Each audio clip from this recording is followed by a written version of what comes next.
Instant tomato sauce বানিয়ে ফেলতে পারবে একদম দোকানের মতো। এখানে আমি হাফ কেজি টমেটো নিয়েছি, 4 ভাগ করে কেটে নিয়েছি। এখন প্যানে টমেটোগুলোকে দিয়ে দেবো, 2টো রসুনের পিস খোসা ছাড়িয়ে দিয়ে দেবো। হাফ কাপের কম পানি দিয়ে 1 চামচ নুন দিয়ে দেবো, ঢাকনা দিয়ে ঢেকে 50% সেদ্ধ করে নেব। টমেটো থেকে পানি বের হতে শুরু করলে হাফ বাটি চিনি দিয়ে মিক্স করে টমেটোটাকে সেদ্ধ করে নেব। এখন টমেটোগুলো সেদ্ধ হয়ে গিয়েছে। টমেটো সেদ্ধ হয়ে যাওয়ার পর ঠান্ডা করে নেব।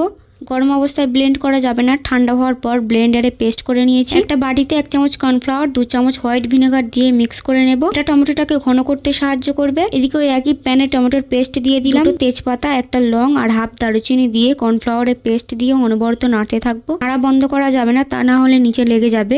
এবার একটা প্লেটে কিছুটা সস নিয়ে আর করে ধরে রাখতে হবে। যদি টমেটো থেকে পানি বের হয় তাহলে আরো 5 মিনিট জাল করতে হবে, আর যদি পানি না বের হয় তাহলে নামিয়ে ঠান্ডা করে নিতে হবে। একদম দোকানের থেকে কোনো অংশে কম নয় আজকের এই টমেটো সস। আর এই সস বানিয়ে তোমরা 5 থেকে 6 মাস সংরক্ষণ করতে পারবে। টমেটো সসের রেসিপি তোমাদের কাছে কেমন লেগেছে অবশ্যই কমেন্টে জানিও। এখন টমেটোর দাম কম, তাই আর দেরি না করে তাড়াতাড়ি বানিয়ে নাও টমেটো